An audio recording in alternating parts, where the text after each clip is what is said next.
এই যে দেখেন মাশাআল্লাহ একটা টমেটো ধরেছে আমার গাছে। আমার খুব আমি খুব এক্সাইটেড এটার জন্য, খুব ভালো লাগে আমার এগুলা নিজের হাতে লাগানো গাছের ভিতরে ফল ফল হোক ফুল হোক সবজি যাই হোক না কেন ভালো লাগে এগুলা। এই যে দেখেন টমেটো গাছটার ভিতর অনেকগুলো ফুল ধরেছে। তারপর আমার ওই সাইডে আরও কতগুলো টমেটো গাছ আছে, আমি ওগুলো পরে নিয়ে এসেছি, ওগুলো আপনাদের সাথে শেয়ার করা হয় নাই। আর এই যে বোম্বাই মরিচ গাছেও কিন্তু ফুল ধরেছে। এই যে দেখেন, আমি যেহেতু ঝাল লাভার, আমার হচ্ছে গিয়ে ঝাল খুব পছন্দ, আর যার কারণে আমি বোম্বাই মরিচ নিয়ে এসেছি।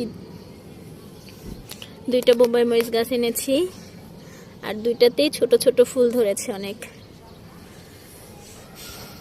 এই যে একটা কাঁচামরিচ গাছ, এই গাছটাতে এই গাছটাতে ফুল ধরেছে, কিন্তু এই যে পাশের গাছটাতে দেখছেন কাঁচামরিচ ধরছে।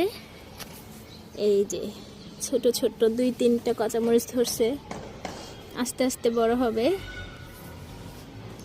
তো সব কিছু মিলিয়ে আমার অনেক ভালো লাগছে। আমি খুব প্রতিদিন আমি এসে দেখি যে কোন গাছে কি হলো না হলো।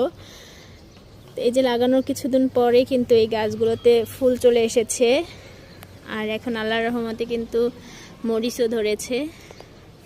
এই যে এটা হচ্ছে গিয়ে সবুজ মরিচ, আর এটা হচ্ছে গিয়ে কালো মরিচ গাছ। এই যে দেখেন সবগুলোতেই ফুল ধরেছে মাশাআল্লাহ। এই যে এই সিরিয়ালে আমি এই গাছগুলো রেখেছি। তারপরে এই যে এখানে লেবু গাছটাতে এখনো পর্যন্ত লেবু ধরে নাই, কিন্তু যত্ন করছি, দেখি কি হয়। পেঁপে গাছটাও বড় হয়েছে মাশাআল্লাহ। তারপর এটা হচ্ছে গিয়ে দেশি পেঁপে, আর এটা হচ্ছে হাইব্রিডের পেঁপে, যার কারণে গাছটা একটু ছোট, আস্তে আস্তে বড় হবে, তাই না? গাছটা একটু ছোট, আর এই গাছটা একটু বড় হয়েছে দেখছেন। তারপরে এই যে বেগুন গাছে কিন্তু ফুল ধরেছে। এই যে দেখেন বেগুন গাছে ফুল ধরছে। যখন কিনে এনেছিলাম তখন কিন্তু ফুল ছিল না। এই যে সবগুলো গাছেই কিন্তু ফুল ধরেছে, এই যে এইখানটায়, তারপরে এই যে এটাতে ফুলগুলো শুকিয়ে শুকিয়ে পড়ে যাচ্ছে বেগুন বের হবে জন্য। এই যে আর এই যে এটা হচ্ছে গিয়ে কাঠগোলাপ গাছ, দেখেন এই গাছে 2টা ফুল ধরেছে।